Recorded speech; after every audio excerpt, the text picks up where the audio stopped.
Joining me now from St. Louis, author and radio host Kevin Jackson. He's also a Fox News contributor. All right, Kevin, welcome back. You were on last night. You started talking about some numbers.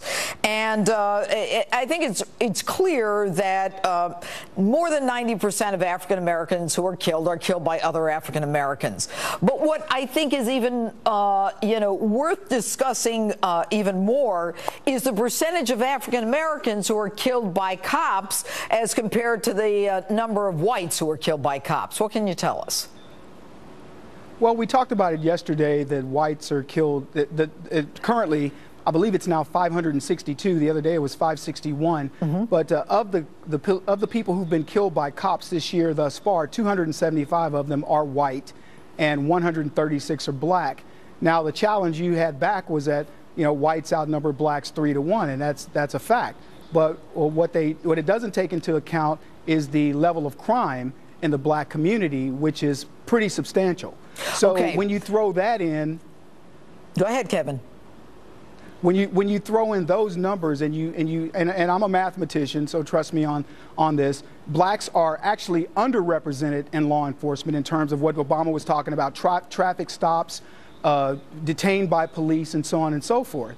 So it's a misnomer for people to say that more blacks are not being killed than whites, first of all, and per capita as it relates to the amount of crime in the black communities, unfortunately, blacks are actually detained less, and it's substantially less. So the only reason why I bring it up, because of course there are black people out there right now mad at me, but the reason why I bring it up is because if we're going to have a talk about this realistically, we've got to bring in everything and not have some false narrative that blacks are being targeted So if maliciously. I understand you correctly, what you're saying when you say blacks are underrepresented, what you're saying is blacks are not targeted as often as the claim is by everyone from the White House to Black Lives Matter.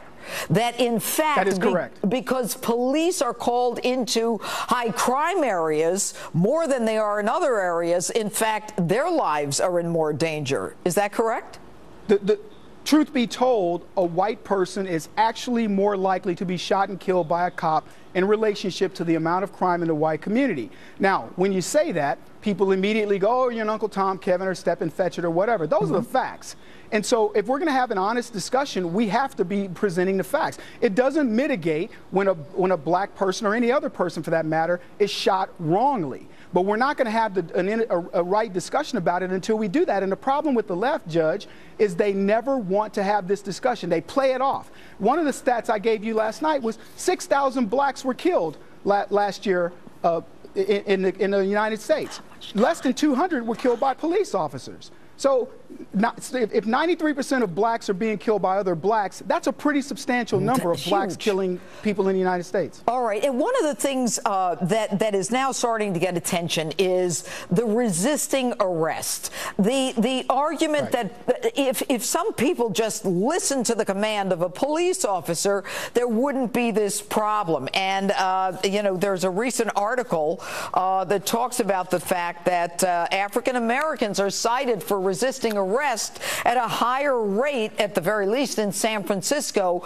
But what does that tell you in terms of the shootings? Well, in terms of San Francisco, so blacks resist arrest 8 times more than whites.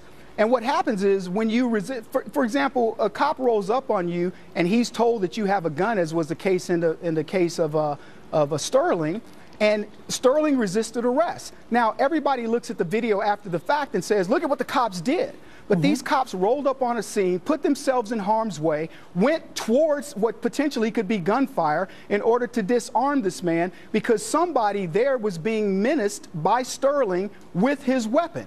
And so the idea that you're going to blame the cops for saying, hey, we need to de-escalate this situation so we get to go home to our families is ridiculous. We're looking at the outcome. We're not looking at anything that led up to this. The same thing is true of Castillo. We hear that he was pulled over because of a broken taillight. He was pulled over because he fit the description for be on the lookout of somebody who had did an armed robbery.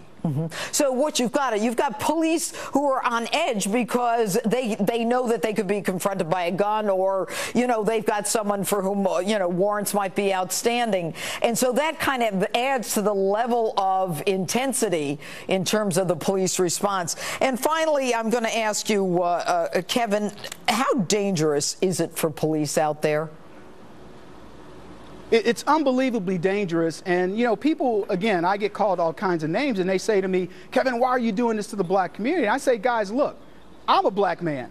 Right. Every time a cop rolls up on me, I'm a nice guy. But I have to go through the same routines and everything as if I'm a hardened criminal. This is not what we need to leave behind for a generation of young black men to be fearful because of what these thugs are doing. Well, and the people that shot these guys, and you let off the program correctly, nobody's talking about this as a hate crime. They're talking about it as if it's no big deal. This is a big deal because cops are not going to roll up on young black men and have the same feeling that they have when they roll up on other people, and that is pathetic. All right, Kevin Jackson, thanks for being with us tonight.